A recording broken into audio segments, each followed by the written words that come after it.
right, it is almost 3 o'clock on Friday, and you are in charge of getting the county and everybody around here ready for this, whatever's going to be left over of it. What's the latest that people need to know? Sure.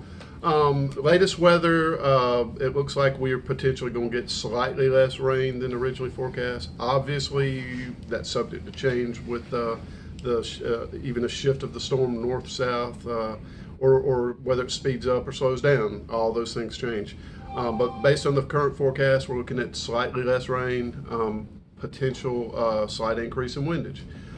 We have had a lot of saturated ground even before the storm. Going to get additional rainfall and wind. Those are the recipes for blown down trees and debris, and those are certainly a concern for us. We could expect and probably, or we anticipate and probably should expect some power outages throughout the county. That comes with debris and down trees. We have, last year during Hurricane Irma, we kind of identified that as mainly a debris management event with some potential need for sheltering. We have done the same for Hurricane Florence based on what we expect in our area or region here. We took those plans that we had from Hurricane Florence and our after action that we did, and what we learned that we did very well, and areas we could improve on, and we actually put together some plans way before Florence was ever thought about. So we got with our community partners, our county department heads. We've been meeting with some of our municipal representatives, state stakeholders here for the community, and I'm excited to tell you that Anderson County is ready, and we are a resilient county, and I tell you, we're very prepared and ready for Florence to arrive. Y'all are prepared for a catastrophic worst case sort of scenario, but it doesn't look like we're going to hit it that bad now, right? It does not. It's, as the old saying goes, you prepare for the worst, hope for the best. We're certainly prepared for anything that Florence would like to deal to us. We know that some of our neighbors are getting a very hard hand to play. Here in Anderson, we expect, not quite as catastrophic weather, but we're certainly prepared for what we need to. We have got from our municipalities to our county partners, state stakeholders and state partners and volunteers. Anderson County is very rich in resources, and I tell you, we're and even in personnel and just the experience, the training,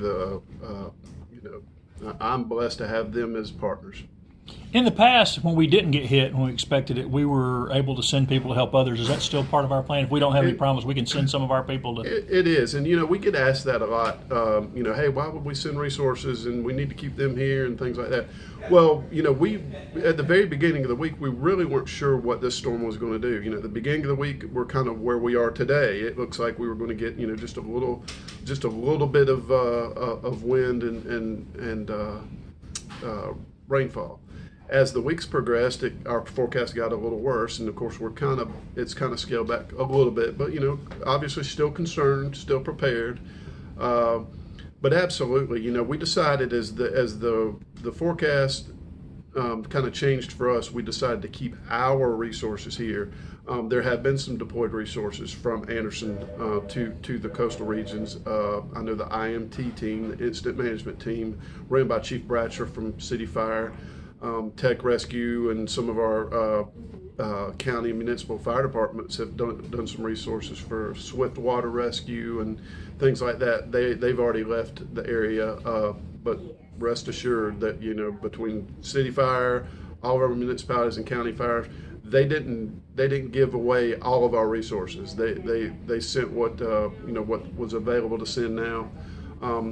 We kept behind what we needed to ensure that we take care of the needs of Anderson County. And as soon as we know that Anderson County is beyond the storm, we're going to load up folks based on resource requests and go to help our neighbors. Based on what we know right now, what should people in Anderson County do to get ready for this? Sure. Ideally, folks are already ready. Hopefully, they're actively watching the forecast, and that is the first thing I encourage you. Please continue to watch your local news, your weather forecast. Stay up to date. Put together a good kit. Visit Anderson County Sheriff's Office Emergency Management Division website. Follow us on social media at ACSCEMD. You can reach us through Anderson County's website as well. We have great suggestions on putting together kits for home. Want to definitely be sure you have alternative lighting sources. Make sure you have batteries for good fresh batteries and that they're working and functioning.